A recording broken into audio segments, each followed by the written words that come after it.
राजकुमार, चंगाई देने वाला, जीवन को बदलने वाला, उस सामर्थ्य परमेश्वर के शरण स्थान में आज आप सब आए हैं। हमारा विश्वास है इस स्थान से आप कभी उस रूप में वापस नहीं जाएंगे, क्योंकि ये स्थान पवित्र आत्मा के मसा से भरा हुआ स्थान है। यहाँ परमेश्वर लोगों के जीवन को बदलता है, छुटकारा देता है, चंगाई देता है, बंधनों से मुक्त करता है। हमारा परमेश्वर जीवित परमेश्वर है, क्योंकि आज भी उसके किए हुए काम बोलते हैं।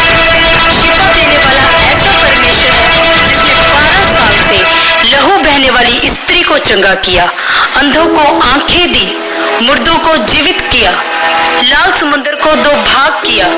ऐसा अनुग्रह किया कि दाऊद 66 लड़ाइयों में से एक भी लड़ाई नहीं हारा। जिसने सबके लिए अपने सबसे प्रिय बेटे प्रभु यीशु मसीह को कुर्बान कर दिया, ताकि हमें मुक्ति मिले, हमें छुटकारा मिले, हम स्वर्ग के अधिकारी हो सके। यहाँ वही पवित्र आत्मा काम करता है जिसने यीशु मसीह को मुर्दों में से जीवित किया, जो पेंतिकोस्त के दिन उतरा था। इस स्थान की हजूरी आपको उसी रूप से वापस जाने नहीं देगी। प्रभु यीशु मसीह ने अपने अनुग्रह आत्मा से भरपूर एक ऐसे शिक्षक और दास को खड़ा किया है जो प्रभु यीशु मसीह के गहरे भेदों को समझाते हैं, और परमेश्वर उनको जबरदस्त रीति से पूरे देश में इस्तेमाल कर रहे हैं। हमारे आत्मिक पिता प्रोफेट बजिंदर सिंह जी प्रभु के दर्शन के साथ जबरदस्त अभिषेक के साथ सुसमाचार प्रचार कर रहे हैं। प्रोफेट बजिंदर सिंह मिनिस्ट्री देश की सबसे बड़ी मिनिस्ट्री है जो देश के कोने कोने में प्रभु का प्रचार कर रही है। मिनिस्ट्री ने देश के हर एक कोने और विदेशों में बड़ी भीड़ जहां लाखों लोगों में सुसमाचार प्रचार किया है, पर इस मिनिस्ट्री की शुरुआत इतनी आसान नहीं थी। हमारे आत्मिक पिता प्रोफेट बजिंदर सिंह जी को बहुत कठिनाइयों का सामना करना पड़ा, पर जैसे हम सभी जानते हैं कि प्रभु यीशु मसीह ने कहा, मैं तुम्हें ज्योति बनाऊंगा जो पूरे देश को, पूरे संसार को रोशनी देगी।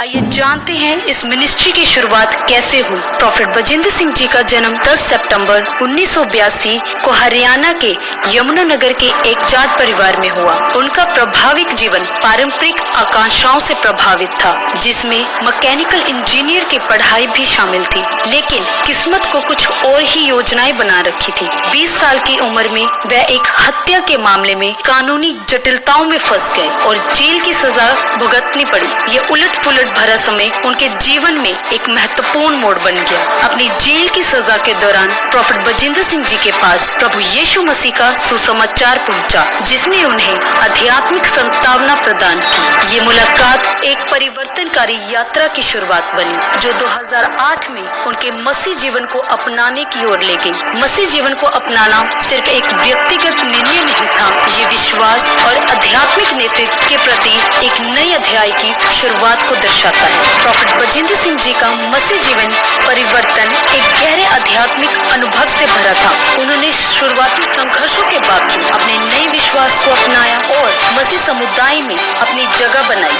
उनका दृढ़ संकल्प उनके भविष्य की मिनिस्ट्री की नींव बना। 2012 में प्रोफेट बजिंदर सिंह जी ने अपने समुदाय में रविवार की प्रार्थना बैठकों की शुरुआत की, जो जल्द ही लोकप्रिय हो गई। इन बैठकों ने लोगों को आध्यात्मिक मार्गदर्शन और उपचार के लिए आकर्षित किया, जिससे उनकी लोगों से जुड़ने की क्षमता साबित हुई। 2015 तक उन्होंने चंडीगढ़ में the church of glory and wisdom की निर्वेद संभाली। उन्होंने उनके नेतृत्व में चर्च तेजी से बढ़ा और लाखों सदस्यों के साथ एक प्रमुख मिनिस्ट्री बन गई। उनकी सहानुभूतिपूर्ण और दूरदर्शी शैली ने इस विस्तार में अहम भूमिका निभाई। स्थानीय प्रार्थना बैठकों से बड़े मंत्रालय तक की यात्रा में प्रोफेट बजिंदर सिंह जी ने कई चुनौतियों का सामना किया, जैसे वित्तीय और लॉजिस्टिक समस्याएं, लेकिन उनके दृढ़ विश्वास ने इन बाधाओं को पार करने में उनकी मदद की और लोगों को प्रेरित करने की